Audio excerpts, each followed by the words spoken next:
Buenos días, o buenas tardes, o buenas noches. Continuando con el tema del reino de Dios y la expansión de nuestra alma o nuestra elevación o nuestro crecimiento espiritual, como queramos llamarle. Podemos ver que en un salmo dice, en el Salmo 139, si no me equivoco, si asciendo a los cielos, allí estás tú. Y si en el infierno o en el Seol tiendo mi lecho, allí estás tú. Salmo 139. Hasta el más profundo abismo del infierno es posible que la persona pueda acercarse al santo bendito sea, porque allí está. O sea, cuando tú estás pasando por un infierno en tu alma, cuando tu alma está atormentada, cuando tú estás agobiada, cuando tú no ves una salida para lo que estás viviendo, es como estar experimentando el infierno. Pero allí, en esa situación tan abismante, tan caótica, Él está. Él está cuando tú asciendes y estás en la gloria con el Señor y sientes su presencia y estás con Él, pero también está en los momentos más angustiantes, en los momentos del Seol. El Seol era la sepultura, era el lugar de los muertos. Cuando tú te sientes ya prácticamente que no tienes ninguna fuerza, que estás totalmente debilitado, entonces es allí donde tú puedes darte cuenta que la presencia del divino está y está allí para levantarte, para sacarte adelante. Si una persona desea hacer vuelta, desea revolver hacia el Padre, hacer un camino de retorno a la fuente, que es el arrepentimiento, tiene que saber que en esto de devolverse hay muchas cosas que va a tener que reparar. Hay cosas que uno hace en la vida y que afectan a terceros. Y en la medida que uno afectó a terceros, en ese camino de vuelta al Padre, uno debe reparar. Debe por lo menos devolverse, pararse en el camino, ir hacia donde está la persona que uno maltrató, ya sea de palabras, de obra o de hecho,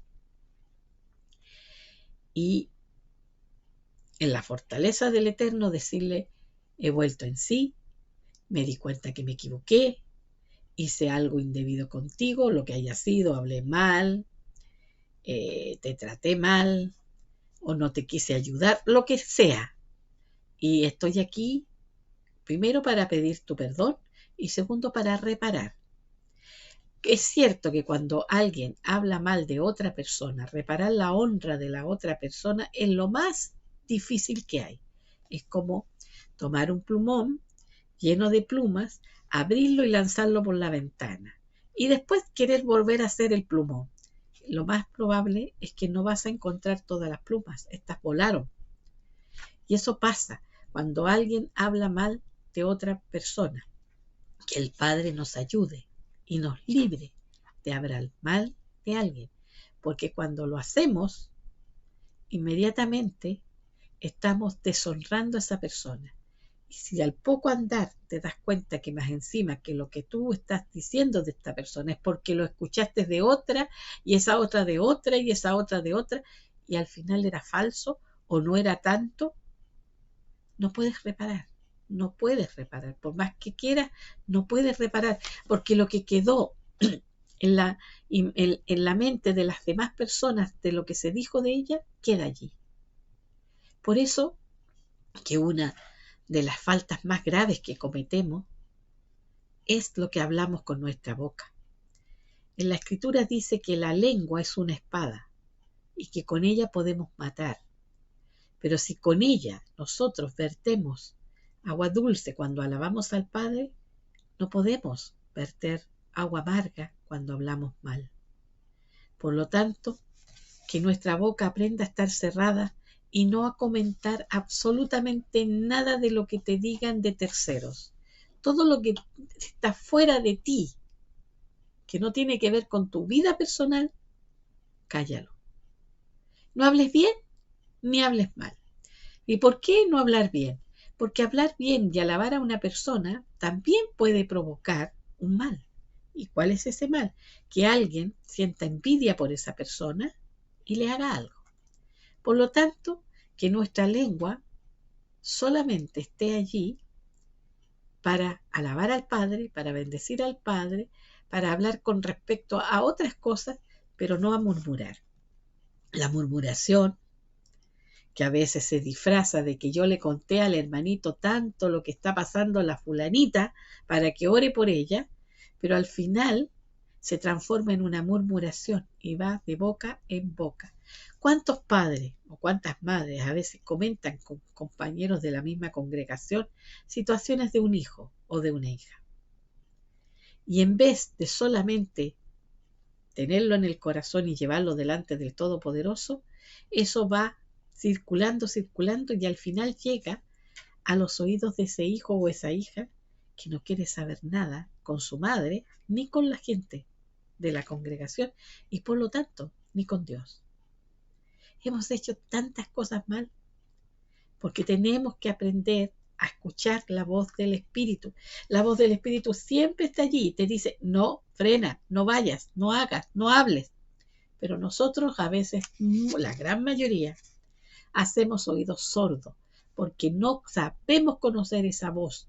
¿Y por qué no sabemos conocer esa voz? Porque nosotros no pasamos el tiempo de intimidad con esa persona, que es el Eterno. Que es el Eterno, bendito sea. Entonces, en vez de avanzar en el mundo espiritual, estamos estancados. Y empezamos a sentirnos mal, empezamos a quejarnos, empezamos a quejarnos contra el Señor. ¿Y la culpa de quién es? No es de él, no es del otro, es mía. Yo tomé decisión de involucrarme en esto que me hablaron. Así que cuando alguien te diga algo, te comente algo de alguien, quédalo ahí. Si es algo que te están diciendo, ora por esa persona y cierra el círculo y no lo comentes. Y se acabó. Lo que es más de eso es una falta grave que nos entorpece en el camino de la comunión con el Padre Todopoderoso. Cuando nosotros nos juntamos a hermanos que están más crecidos espiritualmente, y nótese que alguien que crece en el espíritu es mucho más humilde y menos soberbio que otros. Hay muchos que pueden tener un gran conocimiento y muchos títulos. Son doctores en teología, son doctores en esto, son, qué sé yo, titulados de un instituto aquí y allá, todo lo ministerial, pero su vida no está paralelamente al conocimiento intelectual que tiene. El conocer que Dios nos demanda de Él es ese conocimiento íntimo, de pareja, de estar unidos, de estar enyugados, de ser uno con Él. Y para ello debemos permanecer en su presencia. Por eso, el ejercicio diario de, aparte de tus oraciones diarias, leer un salmo, lentamente, masticando cada palabra. Volverlo a leer durante el día unas 2 veces o 3 veces. Y durante el tiempo de descanso, meditar sobre esas palabras, hacerlas propias.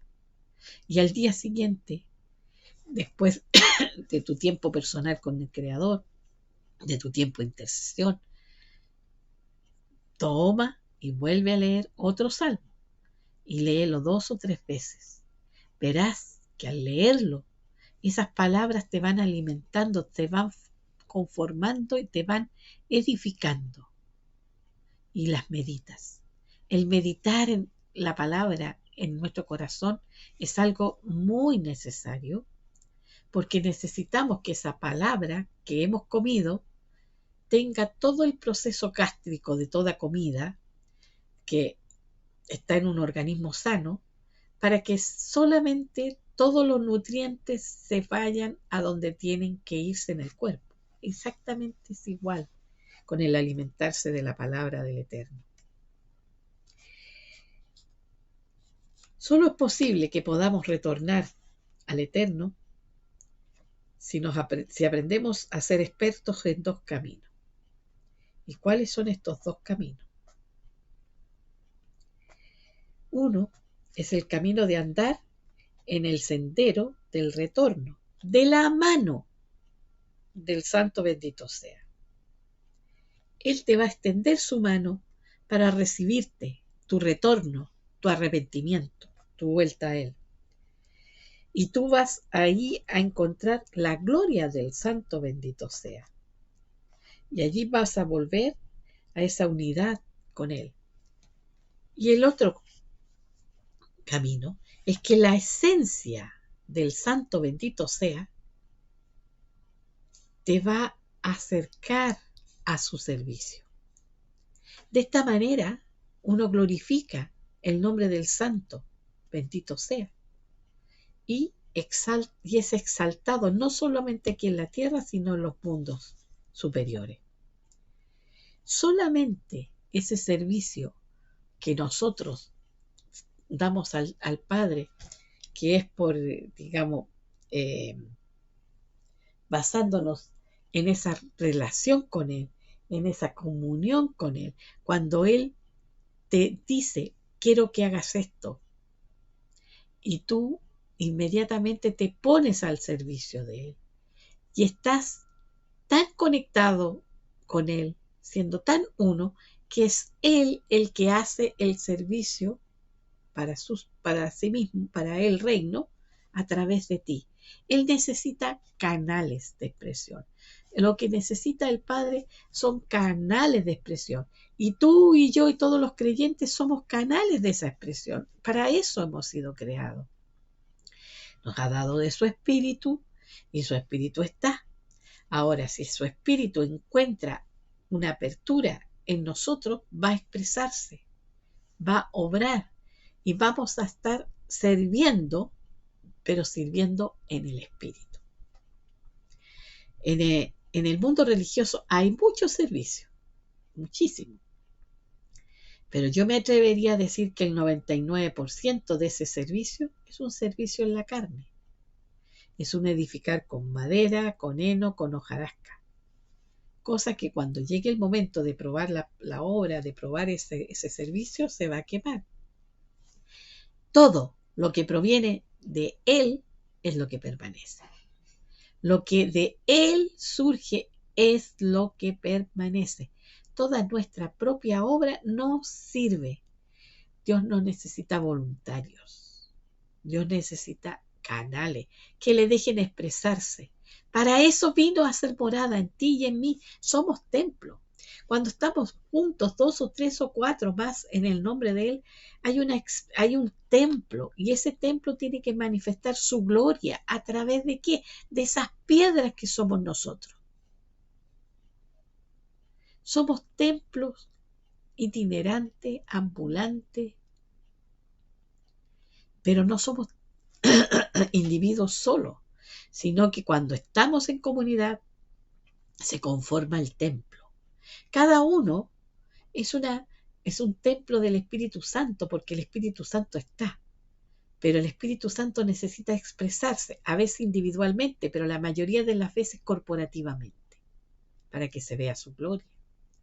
Para que el servicio del templo, ese que se hacía cuando había templo en Jerusalén y estaban los sacerdotes, los levitas, los sacrificios y todo eso que fue destruido,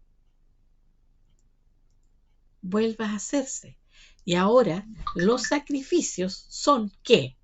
Son nosotros nos presentamos al Eterno en sacrificio vivo, santo, agradable a Dios. ¿De qué manera te presentas en sacrificio? En que tu voluntad la pones al servicio de la voluntad del Eterno. ¿Y cómo conoces esa voluntad del Eterno? No solo por conocerte la Biblia de memoria, sino por esa relación de intimidad con Él, por ese caminar con Él, por ese permanecer en su presencia y que su presencia Tú estás consciente de su presencia en ti. Así que cuando cantamos entro a la presencia del Señor, la verdad es que no entramos ni salimos, estamos siempre. El problema es que no somos conscientes de que esa presencia está en nosotros y nosotros estamos en su presencia. Pero no tenemos conciencia. No se trata de entrar y salir. Ese es el ejercicio religioso. Muchos creen que cuando van a la presencia del Señor es cuando van a reunirse como iglesia. No, no, no, no, no, no, no. Estando en tu casa, estando en tu trabajo, estando en la calle, estando haciendo lo que estés haciendo, la presencia del divino está dentro de ti. Tengas conciencia o no la tengas. Si la tienes, tu conciencia te va a decir qué hacer y qué no hacer. Y te vas a frenar frente a muchas cosas que se te van a presentar oportunidades que son tentación, y es el espíritu, la restricción del espíritu te va a dar el tirón y tú la vas a entender. Lo que pasa es que muchas veces el Espíritu Santo te da golpes, te da tirones, te da esto, pero como no tienes la conciencia de Él, de su presencia, no la entiendes, no la escuchas, no te pones al tanto con Él. ¿Y qué es lo que sucede? Que te equivocas, erras el blanco, pecas, después te sientes mal.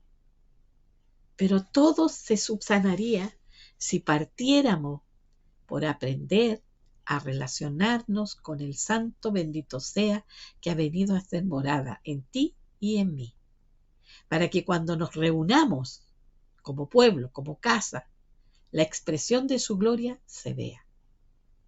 La gloria del divino, no la gloria humana. Hay tantas cosas que confundimos, queridos hermanos. Pensamos que la gloria del Señor se va a revelar, se va a manifestar si hay un templo majestuoso, inmenso, con tantos cantantes, con grupos de danza, con tanta gente. Pero ¿cuántos están allí conscientes de la presencia del Espíritu en ellos? Diría que a lo mejor un 10%,